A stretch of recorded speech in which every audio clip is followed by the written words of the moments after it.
And in fact, what drives our external communication is our internal self-talk. Hello and welcome to our Spotlight series. I'm your host, Carla, Egan, and today we're talking to a coach with over 20 years of corporate experience in both coaching and mentoring. She's a lady of very many talents, and one that we're focusing on today, and that's mastering good communication with people that you work with, people that you have relationships with, and more importantly, and the less talked about, is mastering good communication with yourself.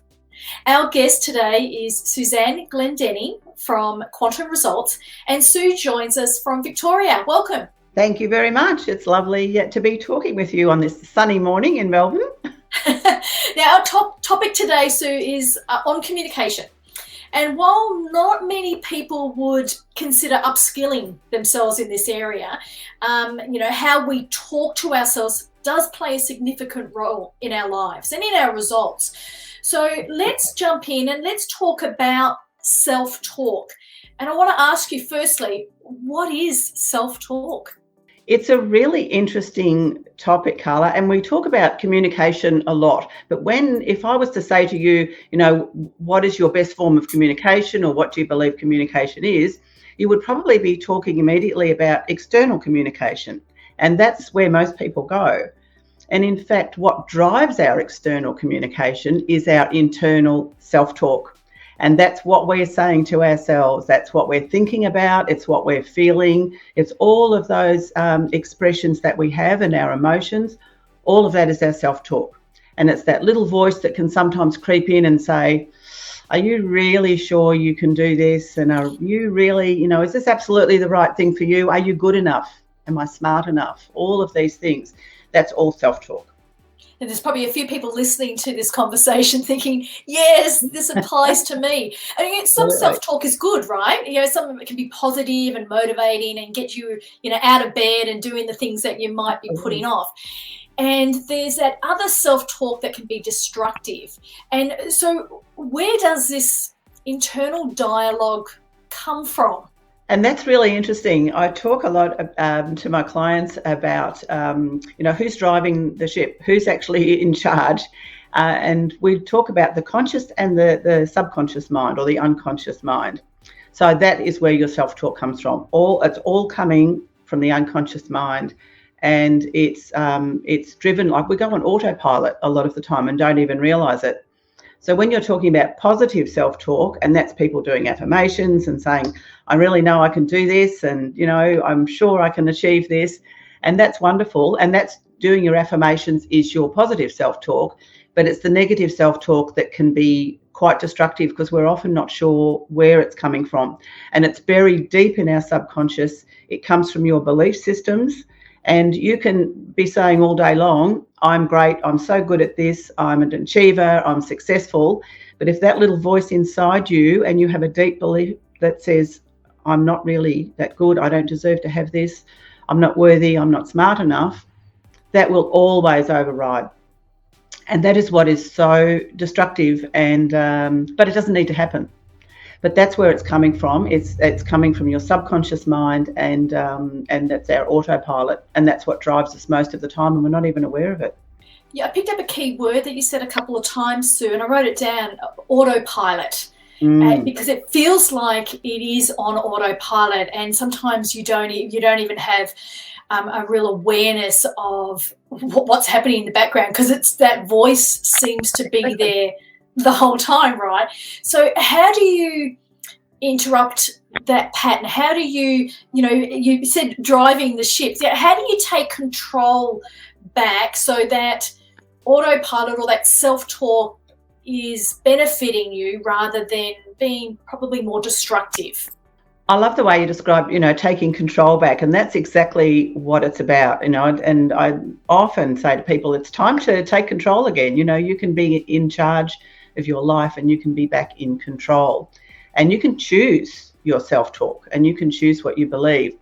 But if a belief is buried quite deeply, and some of these can come from childhood, and quite often people don't even realise it or remember, but they're buried quite deep, and it can even be well-meaning parents or teachers or siblings who will say, well, you're not really very good at that.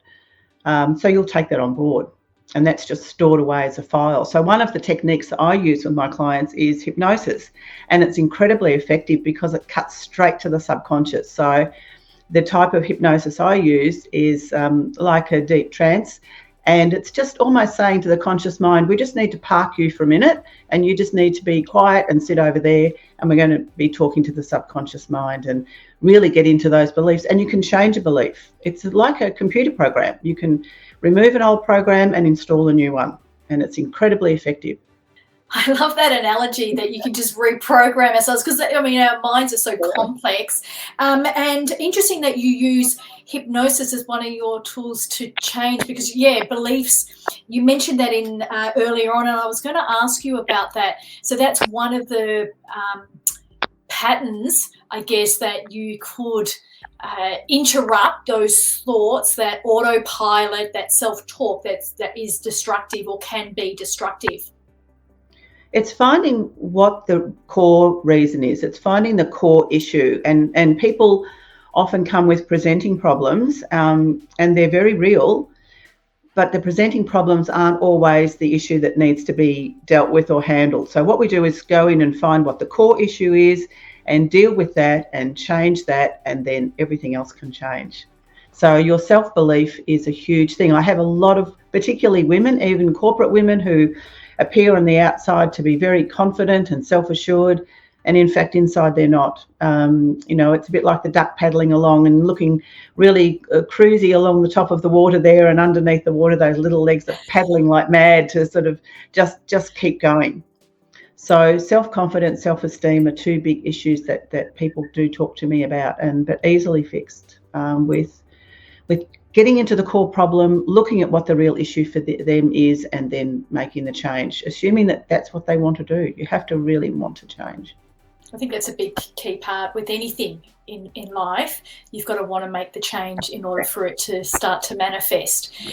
So you mentioned that you work with women, and particularly women in careers. What type of results have they had from working with you that's moved them from where they were to where they want to be? Do you just want to share something just for our listeners to get a feel for? It's interesting that a lot of women don't actually know where they want to be. They just focus on being not where they are now. I just want to be out of this situation and out of this thinking. So we do start to then focus on, well, okay, what would you like? What does it look like for you when you're feeling fit and healthy and confident and happy in your work? And I talk a lot about life balance. I don't believe in work-life balance. It's just life balance. So to get to that point, I've discovered with women particularly, they are really prepared to do whatever they need to do to get there.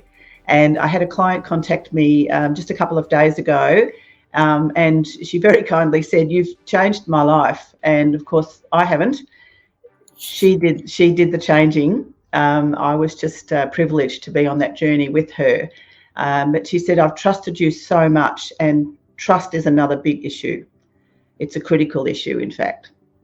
So it's changing. She changed careers, and she's taken a much more responsible job with her new career. Didn't believe she could actually do that. Belief again. I had another client recently who was really struggling with a very male-dominated world, and she said, "Now I have the confidence to." And I'm quite small, and she's the same height as me, so I know what it's like walking into a boardroom with all those 6-foot men. And she said, "I can now walk in with confidence, keep my head up." And she said, "And I'm heard now during meetings." She said, "I used to be talked over, ignored, patronised."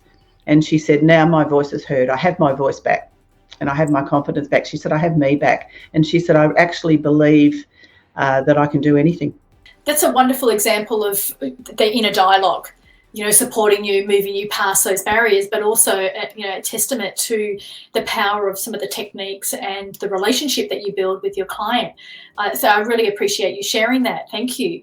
My last question for you, and while people can find you on our directory, and we're delighted to have you listed, Sue, what does it mean for you joining the coaching directory, for you and your business? I think being part of the coaching directory is being in an environment with so many other coaches, so you can share information and you can connect with each other, because most of us specialise in a certain area, and it's great to connect with other coaches who may be different to you and whose services that you might be able to use. But again, I go back to the word trust. It's a trusted environment, because I know people, you don't just take anybody there. People are screened. They're all good, qualified, reliable coaches, and I think it's a great opportunity for coaches, but also for people to be able to find their coach, find the right person for them, and have the choices. Life's all about choices. Yeah, wonderful. Well, that brings us possible. Well, look, that brings us to the end of our Spotlight interview, and thanks, Sue, for being in the Spotlight today and taking us on that inner journey of that inner voice that everyone can relate to. And so I appreciate you sharing what you do as one of many, many talents that you share. Thank you. Thank you very much, Carla. And thank you to our listeners for joining us and following our Spotlight series. If you enjoy our show, please rate and review us, and be sure to catch us on the next episode. This is Carla Egan from the Coaching Directory, where we connect you to your ideal coach.